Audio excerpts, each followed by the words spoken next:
is level 5 entrepreneur. In the next few slides, we'll distinguish what is a level 5 entrepreneur and why should you aspire to be a level 5 entrepreneur. So let us see what do we mean by 5 levels of leadership. So the level 1 is a highly capable individual. Okay. Level 2 is somebody who is a contributing team member, somebody who is able to work in association with others. Level 3 is a competent manager, somebody who can manage a team, who can get others to deliver on certain promises. And a level 4 is an effective leader who can run a complete company, get multiple managers to work together as a team, and in turn, their teams also function. And then comes the level 5 entrepreneur. Okay, this is how the hierarchy looks like. In the next couple of slides, we'll drill deeper into each of them and then go further into the characteristics of a level 5 entrepreneur.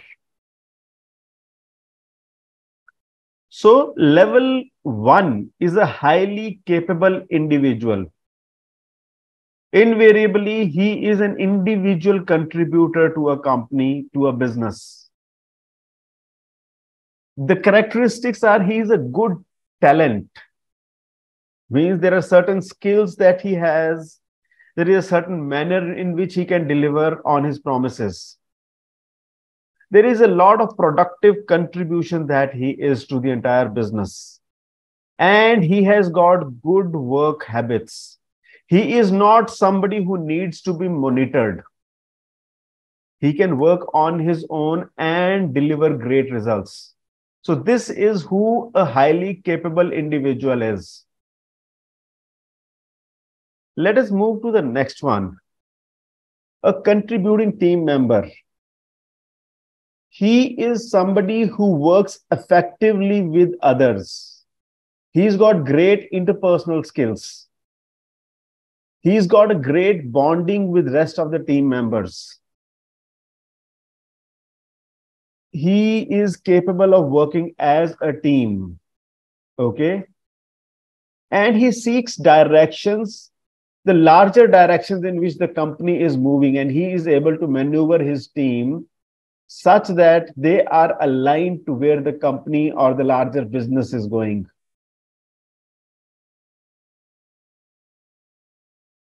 The next stage, the level 3 is a competent manager. He is somebody who is able to organize people and resources. He takes ownership of his team. He takes ownership of the complete function that he manages. He understands the work at hand to the core. And he is committed to delivery. Level 4 is an effective leader. These people are generally highly ambitious individuals. They demonstrate growth. They are able to take a company from level A to level B, where level B is much ahead of level A. Companies who have effective leaders, they generally show great results in the market.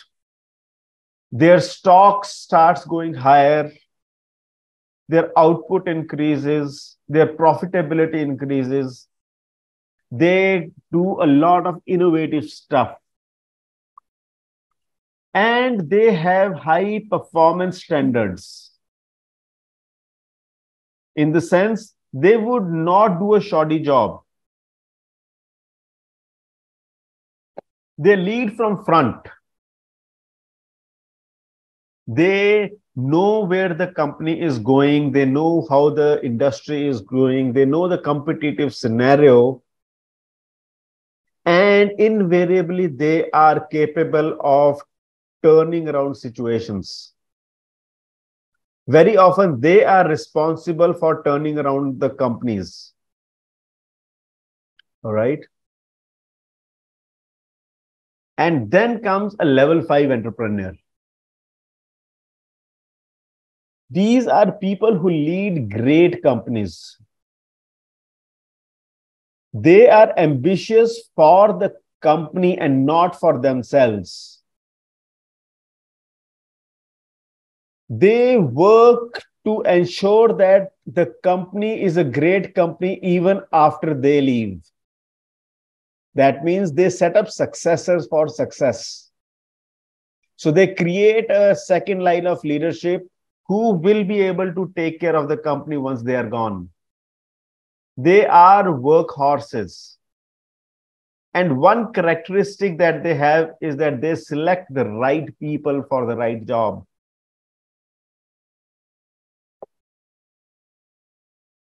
Some more characteristics of the level 5 entrepreneurs is stewardship.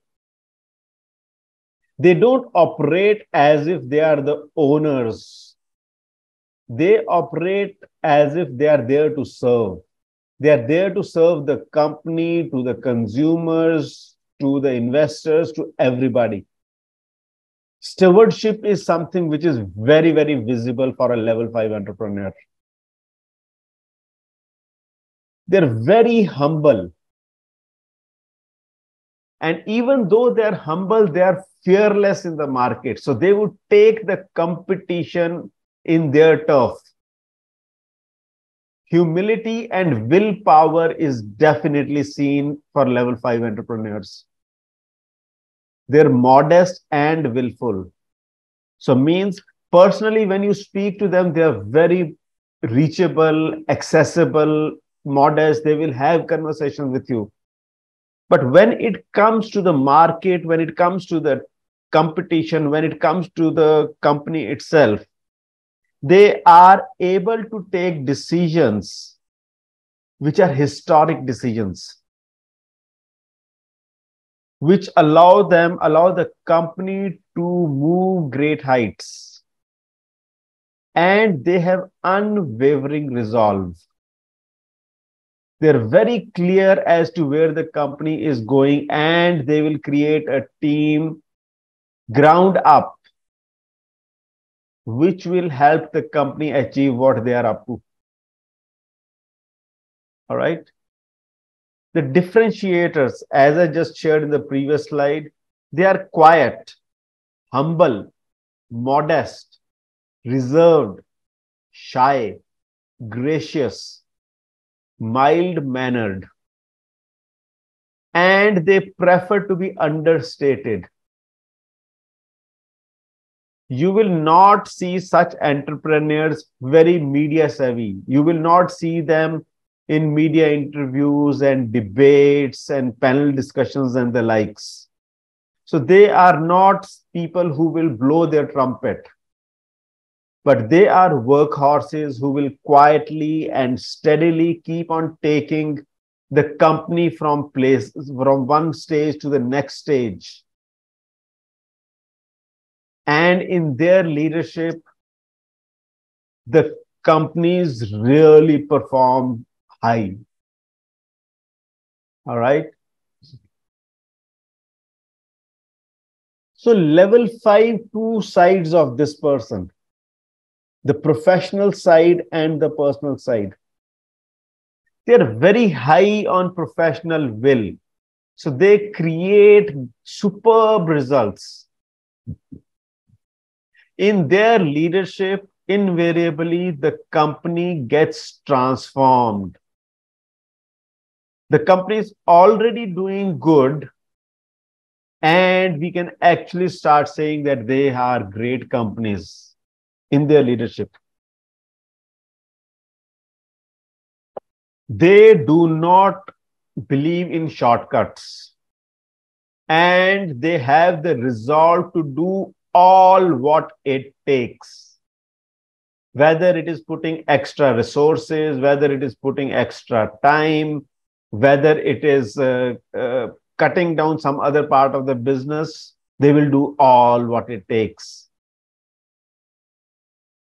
They have high standards, and they're consistently working towards creating an enduring great company, a company which runs even after them and continues to grow. They are the ones who take the ownership of poor results. That means they look at the mirror for poor results. Personal humility. They demonstrate compelling modesty. So they're very modest in their approach. You meet them at an airport, you will not find any air about themselves. Easily accessible, normal clothes would generally get hidden in a crowd.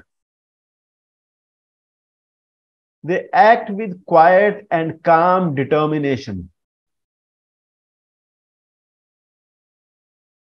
So they are not those kind of leaders who would hog a lot of media light. No, they would not.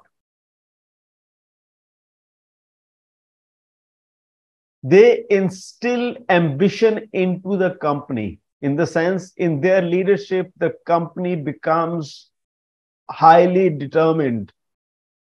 The company plans and does all what it takes to go to the next high level, which very often would mean being a competitive leader in the world.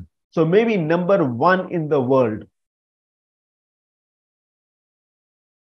They have that kind of a resolve.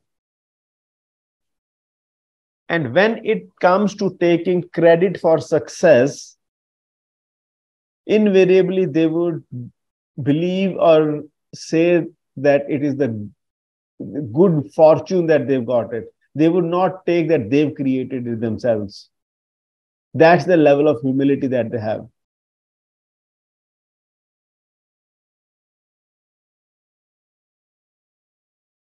I put together a list of businesses whom I would rate as great businesses. This is not a complete list, there's a partial list, and I have my reasons to say why they are great companies. So Tata Group, Mahindra Group, Reliance Industries, Infosys, ITC, Larsen and Toubro, Amul, Britannia India Limited. So if you want to challenge it or if you want to ask something, you may please feel free to do that. Okay. Some characteristics of these companies are that they are professionally managed. They are not first generation companies. So they have changed hands from one generation to another. And they have ventured into new businesses.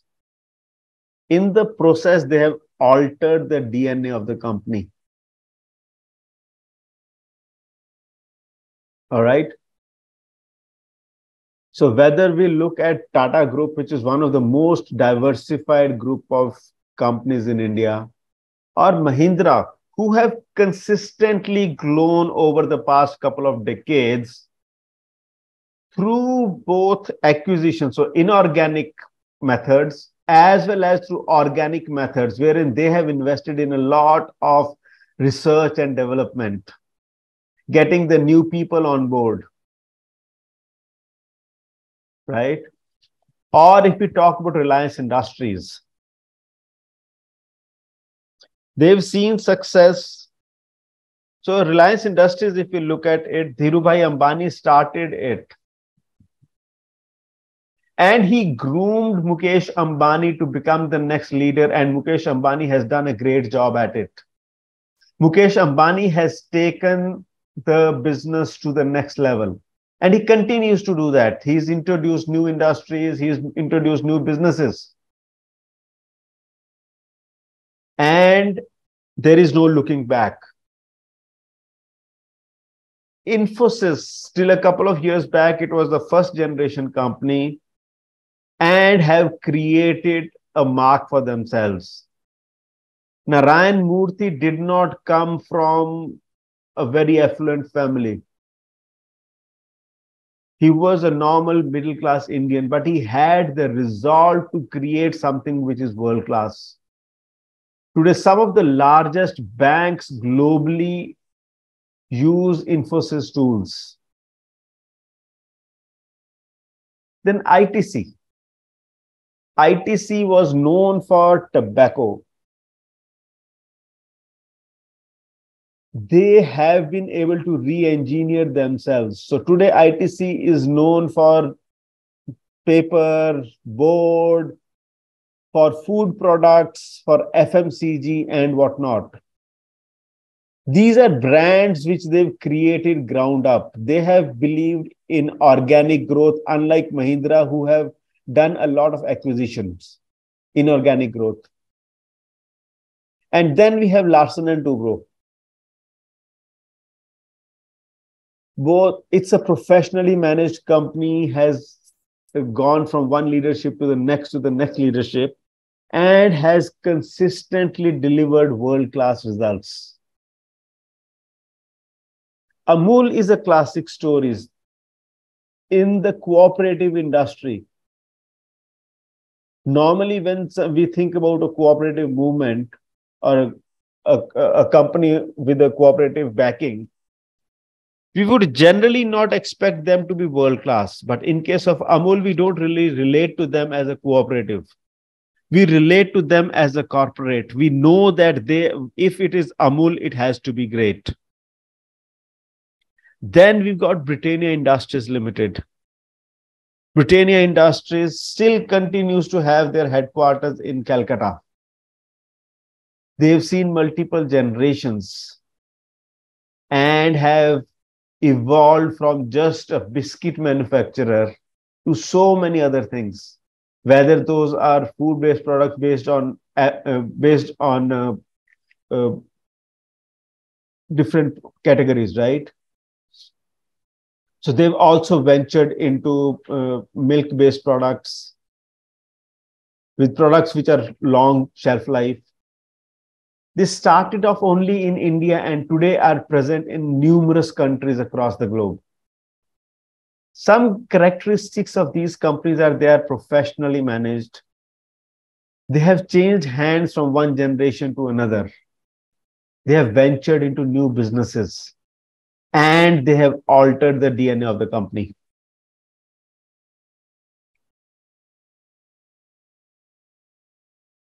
So level 5 entrepreneurs, they cause business transformation. They are disciplined people themselves and they create their teams of disciplined people. They say first who, then what. They get the right people on board. Somehow they have the knack of getting the right people and they keep on cultivating on it.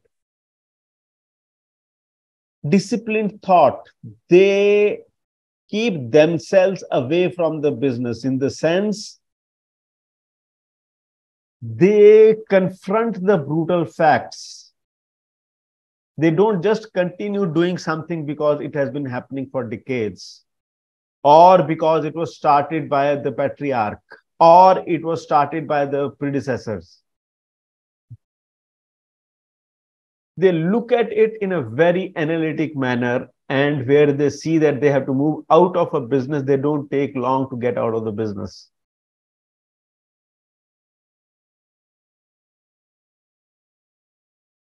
They also believe in the hedgehog concept. That means they look at the sweet spot available for their business and they consistently keep on working on it.